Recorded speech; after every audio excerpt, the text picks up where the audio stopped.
Well, hello, friends, and welcome back to another one of our daily Devos as we journey through the events of Holy Week. And today we find ourselves at Maundy Thursday. Not Monday Thursday, but Maundy, M-A-U-N-D-Y, which is this Latin word that means commandment.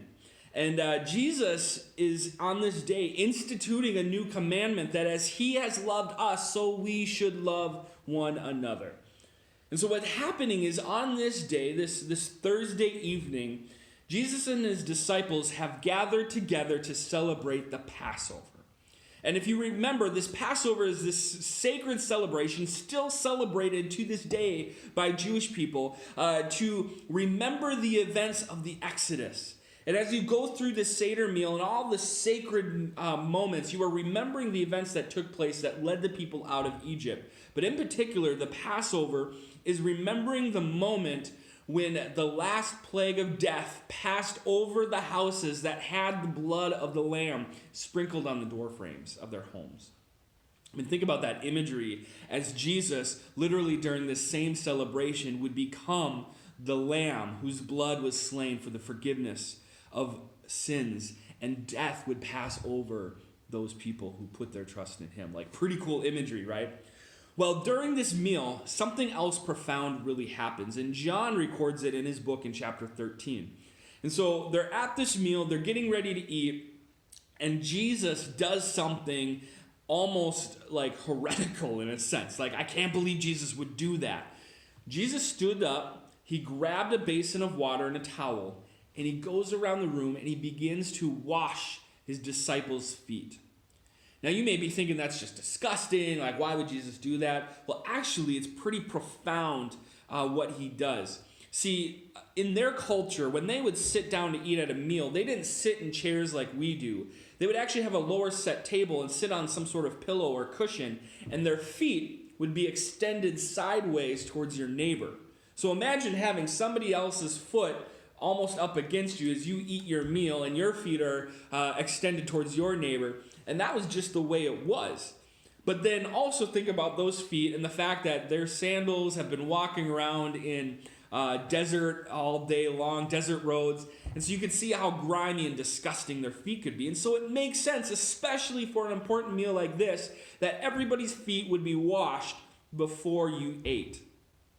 But here's the reality. That job to wash all the guests' feet was the job for the lowest servant of the house, because it was the lowest job somebody could do at a house. And so, think about this. Jesus, who is likely the guest of honor at this meal, is the one who does the job of the lowest servant.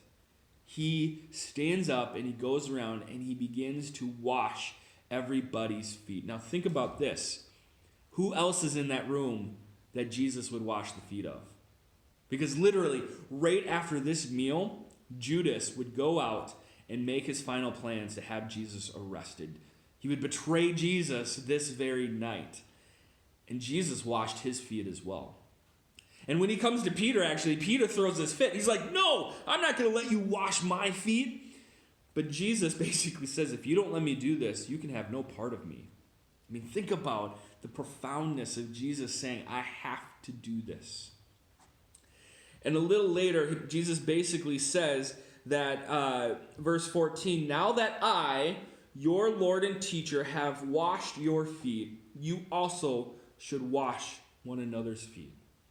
In connection to what he says elsewhere in Scripture, where he says, this new commandment I have given you, that you love one another. As I have loved you, so you should go and love each other. So today's invitation, as you think about this special meal, is who do you need to serve? Who in your life do you need to show love to? Is it maybe a family member that you've disconnected with and you've been waiting for them to make the first move to make amends, but maybe you need to show love to them first?